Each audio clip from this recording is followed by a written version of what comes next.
Good morning, everybody. This is the weekly agenda for 831 for philosophy.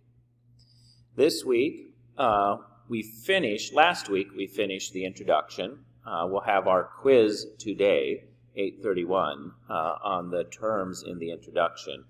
But this week, we will look at chapter 1, the big questions. So there's a series of 16 questions that introduce really each of the chapters. So we'll spend some time in class answering and discussing those questions.